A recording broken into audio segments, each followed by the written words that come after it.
Hey guys, and welcome back to Mad About Skin. In today's video, I want to share with you the skincare products I've fallen out of love with. Now, this is a bit of a video trend that's doing the rounds over on TikTok and here on YouTube, where content creators share the beauty and the skincare products that you used to fangirl and recommend all the time, but don't use in their day-to-day skincare routines anymore.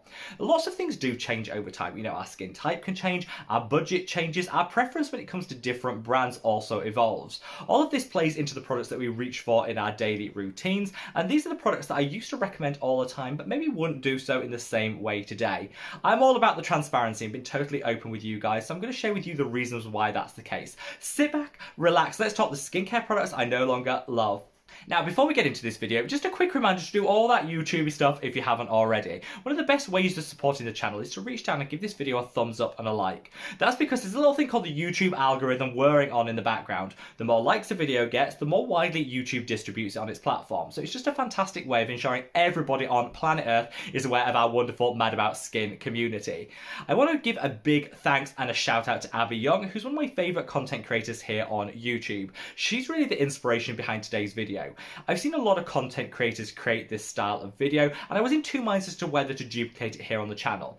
I was then watching Abby Young's version of it yesterday on her channel, and I was like, yes, this was so much fun. I enjoyed that video so much. I kind of wanted to recreate it for you guys and share with you my own thoughts and evolving opinions on products. I've left a link to Abby's video in the description box below because I always believe in, you know, giving credit where it's due. Her content is A+, so I would definitely recommend you hop over to her channel after this one, show her some love, check out that video, and, you know, give it a like too, because you won't be disappointed. But with all that being said, shall we cut that waffle and delve straight on in? I've got quite a few products to talk through, and I want to go into depth of the reasons why I no longer recommend them the way that I used to. So I'm going to start with some moisturizers.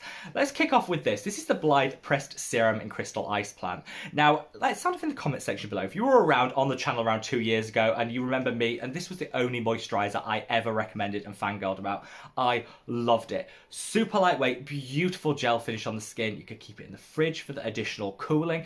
It just worked really well if you've got an oily, acne-prone skin type like mine. I loved it, and whilst it always had a light, delicate fragrance to it, which is quite uplifting in the morning, unfortunately, around a year ago, they reformulated and like doubled the amount of fragrance in it. It is now so overwhelming. It's a sort of scent that kind of lingers for a good 2 to 3 hours after you've applied it, and I'm not all about that. I used to love the scent, but then I started to find myself actually dreading applying this moisturizer because I just knew it's kind of a bit headache inducing because it lingers so long. I think this is a case of a really good product that still delivers, but a reformulation kind of taking it from a ding Holy Grail just to more of a situational product. You know, if you don't mind some very intense fragrance in your skincare routine, this probably will still work really well for you, but for me it was just too much, which is why it became sadly a firm pass. Now, another moisturizer that I was always going on about was this is the Face Theory amil-c whip. It was originally in an SPF of 20, and a lot of people said, come on guys, could we kind of reformulate it to an SPF 30? Face Theory listened to that and actually boosted the SPF value of this, which I'm all about. I love brands that listen to their consumers and what they want. However, unfortunately, that change wasn't enough to make me want to continue buying this product, and it just comes down to the fact it doesn't have a very long shelf life. Face Theory don't use a whole lot of preservatives in their products. I know that suits a lot of people who are looking to minimize the preservatives in their skincare, but for me it just means that the products spoil really quickly before you've actually got to the end of the product, and I don't like waste. I don't like spending my hard-earned money and not being able to use every last drop of a product. I'm one of those people that cuts the top off tubes and scrapes everything out, and so it kind of pains me when a product goes bad before I've used it all. That was the case with this. It kind of happened in two different ways. Sometimes it kind of split and separate, which meant you didn't want to apply it to your skin, and sometimes in the case of this one it ended up going rock hard, so actually you can't really spread it onto the skin at all. I think the lack of preservatives mean you don't get a long shelf life on this product. It still works really well, but I'm trying to cut down on my waste, and so I've just found some other options in the vitamin C market that work that little bit better and last that little bit longer.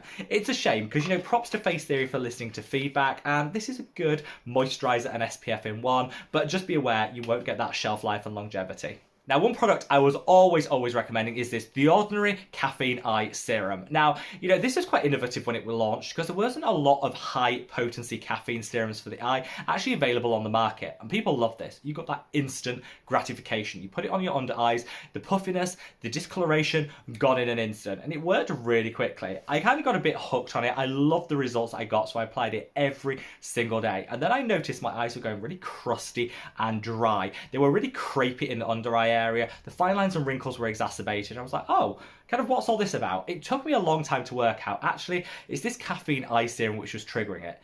Caffeine can be quite drying on the skin, and so I'd say whilst this is still a wonderful product, you need to use it in moderation. And I prefer going for a lower concentration of caffeine now, which is why I no longer reach for this product.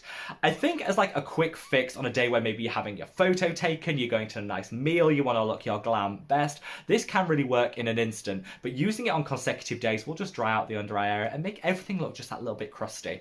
I actually switched to this product. This is the Juno Coat 2% Caffeine Energizing Serum. You can actually use this all over the face for any puffiness and water retention, but under the eye, it's a lower concentration, less likely to strip and dry, and still works really well. Definitely a swap that means I'm never going to go back to that ordinary caffeine solution. Now, we've got a whole brand that I want to talk about, and it's this, the Inkey List. Actually, most specifically, I'd say the Inkey List Oat Cleansing Balm. One of the first videos in terms of a review that I actually did here on the channel, and I loved that balm. I loved all the Inkey List cleansers. I thought they were absolutely wonderful.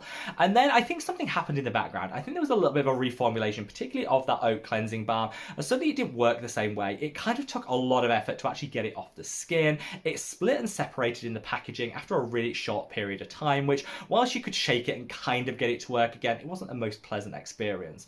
And then the more I learned about the Inkey List, I realized they're not actually the good guys in skincare. They use a lot of advanced marketing techniques to kind of hook us in to buy their products without actually, backing up their claims with quality formulations. They fixate on innovative, exciting sounding ingredients and then expect the money to follow. I'm not all about that. I really want to follow the science, and I think the Inkey List has kind of lost its way just a little bit. I covered the reasons why in more detail in a video which I'll link up there. But for me, the Inkey List used to be a brand I recommended all the time, particularly their oat cleansing balm, which I loved. But I think that balm has changed in terms of the formulation, doesn't work as well anymore. And the whole brand, I think, has just left me feeling a little bit cold. And I don't feel as positive towards them the way that I used to, which is why pretty much I don't think I use any of their products in my day-to-day skincare routine. Now, a product that I actually don't have on me today because I dispensed with it like a year and a half ago is the Neutrogena Hydroboost Gel. The gel, which is the moisturizer and the cleanser. Loved both of these. Great if you're looking for something that's super lightweight in terms of that moisturizer and something that won't strip and dry the skin in terms of that cleanser. I'd say it is a beautiful option if you've got a combination skin type or an oily acne prone skin type, and I really liked it. Lightly fragrance, which is quite invigorating on a morning, but not too much, not like that Blithe pressed serum that kind of followed you around all day. This was a product that worked really well, and I tried it when all the hype was going around Neutrogena and their hydroboost line, which kind of took the internet by storm. The more I realized that actually Neutrogena isn't a cruelty-free brand, the more I was like, yeah, you know what, I kind of don't need this in my skincare routine. There are some better options. Around 2021, I decided to swap all of my products to entirely cruelty-free skincare, a decision which honestly I never regretted. I found some really good dupes and alternatives. In terms of that cleanser, I would definitely switch to the Revectin Simple Cleanser. Works so well. It's actually fragrance-free, which is a benefit if you're looking to minimize fragrance in your skincare routine, and is just as effective. For the Hydro Boost Moisturizer, I just switched out to the e.l.f. Holy Hydration Moisturizer, which again, very similar but entirely cruelty-free and just works so well. And actually, here in the UK, it's just a little bit cheaper too. So what's not to love about that? I don't regret giving up my Neutrogena Hydro Boost line because thanks to my decision to go cruelty-free, I found some wonderful cruelty-free dupes I'm always happy to recommend and share to you guys. So there you have it, guys, a whistle-stop tour of some of the skincare products that I've kind of fallen out of love with. If you've been with the channel for quite some time, you'll realise, yes, I did used to fangirl a whole host about these products, and in truth, none of them are actually bad products. A lot of the case, it's just a reformulation or a change in approach, which has just left me feeling less positive towards the brand and the individual products themselves. Sound off in the comment section below with any other skincare products that you've moved on from in the last couple of years, because I'd love to hear your stories. And wherever you are in the world, guys, stay safe, stay well, and love your skin. Take care. Bye.